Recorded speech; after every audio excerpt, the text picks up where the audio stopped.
Hi friends, బాగున్నారా? ఈరోజు మన మిద్దె తోటలో ఆర్గానిక్ పద్ధతిలో ఎందుకు మనం పండించుకోవాలి?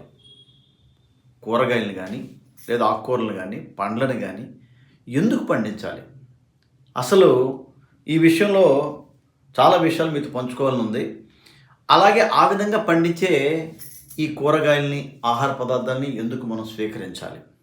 ఇది ముఖ్యంగా ఈరోజు చెప్పదలుచుకున్నాను.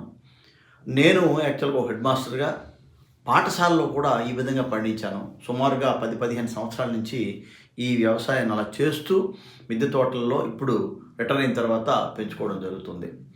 ఎందుకంటే ప్రస్తుత కాలంలో ముఖ్యంగా మొత్తం మనం పండించే పంటలు అన్నీ కూడా, అలాగే కూరగాయలు, బజార్లో కొనే కూరగాయలు అన్నీ కూడా విషతుల్యమయ్యాయి.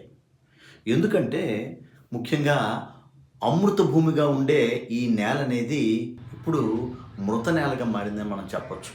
ఎందుకంటే మొత్తం అంతా కూడా రసాయనిక ఎరువులు వేసి మట్టిని మనమే పాడు చేసుకుంటున్నాం. ఆ మట్టిలో వేసే ఈ రసాయనిక ఎరువులు మనకి అటువంటి పంటల్ని మనకిస్తున్నాయి. ఆ పంటల్ని మనం స్వీకరిస్తున్నాం. ఆ పంటలే మన నెక్స్ట్ జనరేషన్ వాళ్ళు కూడా అదే స్వీకరిస్తున్నారు. అందుకే రకరకాల వ్యాధులు, రకరకాల జబ్బులతో మనం సతమతమవుతున్నాం.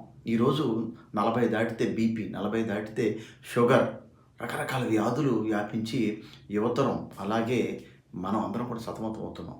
దీని నుంచి మనం కొంతవరకు ఉపశమనం పొందడానికి ఈ విధంగా మిద్దె తోటలోనైనా కనీసం కొన్ని కూరగాయల్ని మనం సేంద్రియ పద్ధతిలో మనం పెంచుకుంటే, అవి మనం స్వీకరిస్తే ముందుగానే కొన్ని వ్యాధుల్ని మనం అరికట్టగలిగే పరిస్థితి ఉంటుంది.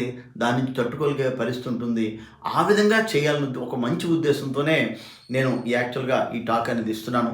కాబట్టి అవకాశం ఉన్నవాళ్ళు చాలా వరకు కూడా దీన్ని వినియోగించుకొని మిద్దె తోటున్నా, పెరటి తోటున్నా ఆ విధంగా మనం పెంచుకోగలిగితే కొంత అంటే వారానికి కనీసం ఒక 3-4 రోజులైనా ఇటువంటి సేంద్రియ పద్ధతిలో పండించుకునే కూరగాయలు, ఆకుకూరలు, పండ్లు ఇవి మనం స్వీకరించవచ్చు.